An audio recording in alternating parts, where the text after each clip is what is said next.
নমস্কার বন্ধুরা, কেমন আছো সকলে? নিশ্চয়ই ভালো আছো। আজ আমি তোমাদের সামনে হাজির হয়েছি আরো একটি নতুন ভিডিও।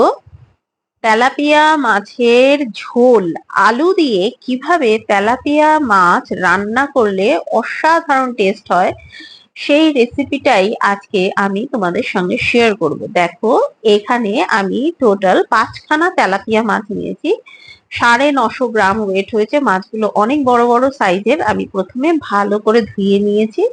এবার নুন, হলুদ আর লঙ্কার গুঁড়ো মাখিয়ে নেব ভালো করে মাছগুলোকে।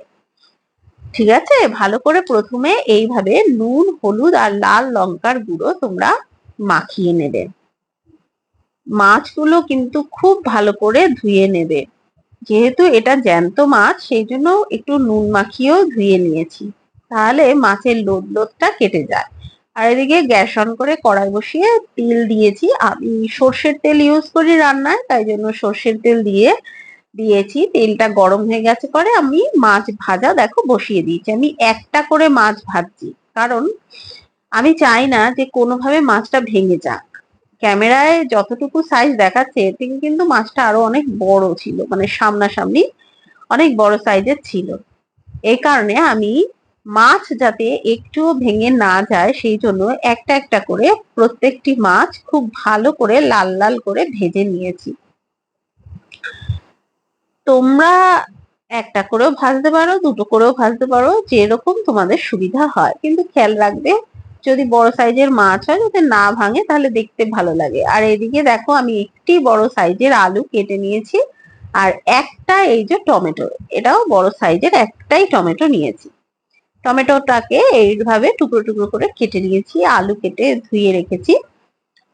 আর এই দেখো, আমার সবগুলো মাছ ভাজা হয়ে গেছে। এবার মাছ ভেজে উঠানোর পর যেই তেল ছিল তার মধ্যে আমি একটুখানি জিরে আর দুটো তেজপাতা ফোড়ন দিয়ে দিচ্ছি।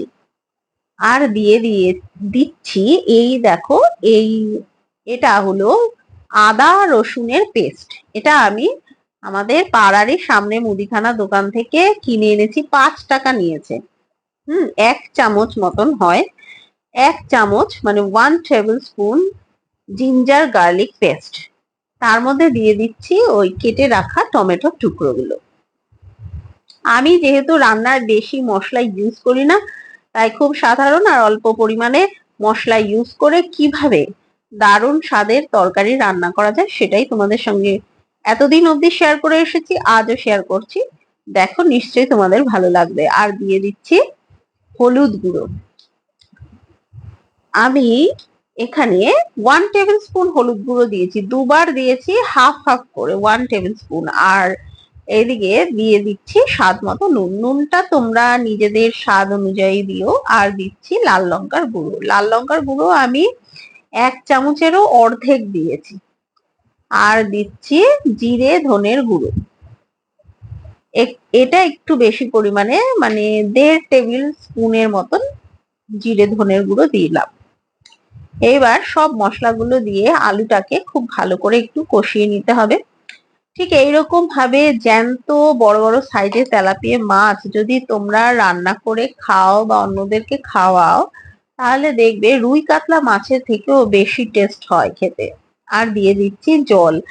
আমি এখানে একটু বেশি পরিমাণেই জল দিলাম, কারণ তরকারিটা একটু ঝোল ঝোল হবে। বেশি ঝোল হবে না, কিন্তু একটু ঝোল হবে সেই জন্য।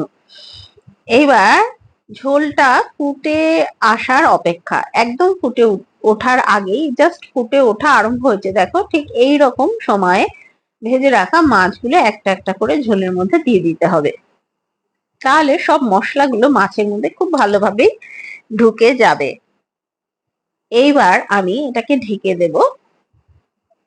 আমি বেশিরভাগ সবজি, তরকারি, মাছ যাই হোক ঢেকেই রান্না করি, তাহলে খাবারের পুষ্টিগুণও বজায় থাকে। আর মানে মাছটা হোক সবজি হোক খুব ভালোভাবে সেদ্ধ হয়, নরম হয়। সেই কারণে দেখো, এই সময় তোমরা একটুখানি নুন এর টেস্টটা মানে চেক করে নেবে। আর আলু সেদ্ধ হয়েছে নাকি সেটাও দেখে নেবে।